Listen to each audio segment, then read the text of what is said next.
دو چیزیں ہوتی ہے، یا دین ہوتا ہے یا ایمان ہوتا ہے، یا دین ہوتا ہے یا ایمان ہوتا ہے۔ ابھی آپ وہاں تک نہیں پہنچے جہاں تک میں لے جانا چاہتا ہوں۔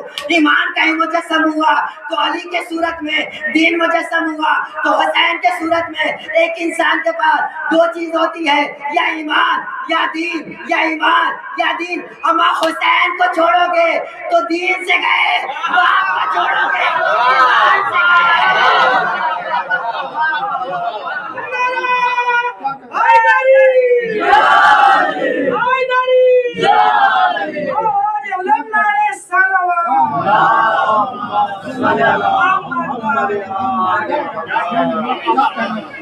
دین کہیں مجسم ہوا تو حسین کی صورت میں، ایمان کہیں مجسم ہوا تو علی کے صورت میں۔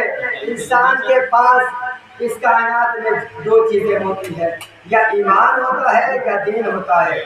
کوئی انسان غلط کام کرتا کیا بالکل بے دین ہو کیا؟ کوئی غلط کام کر لیا کیا بے ایمان ہو کیا؟ تو انسان کے پاس دو ہی چیزیں ہوتا ہے، یا دین یا ایمان۔ عزیز ثانی ایمان لاکھ لاکھ کرم ہے اس خالق حقیقی کا کہ اس نے ہمیں علی کا شیعہ بنایا ہے۔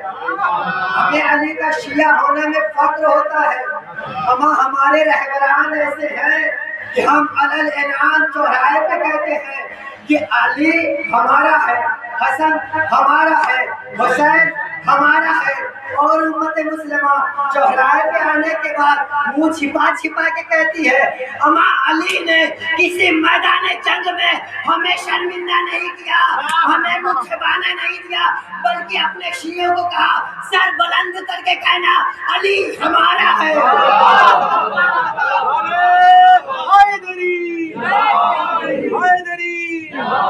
ہمارے بلند پنجتنی سلوار۔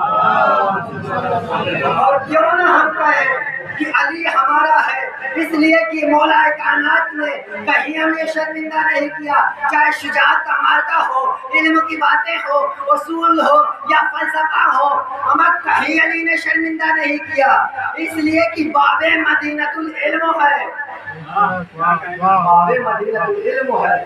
جو کچھ پوچھنا ہے علی سے پوچھو۔ تو عزیزان ایمان آپ بتائیے، ہم نے سورہ حمد پڑھ لیا، دوسرا سورہ پڑھ لیا، ہم نے ذکر رکوع بھی کر لیا، سجدہ بھی کر دیا، جلدی جلدی اپنی گفتگو کو منزل تکمیل تک پہنچا دوں تاکہ بات ادھوری نہ رہ جائے۔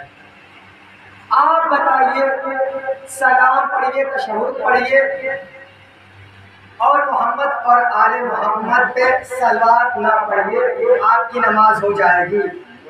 پہلی تو بات یہ ہے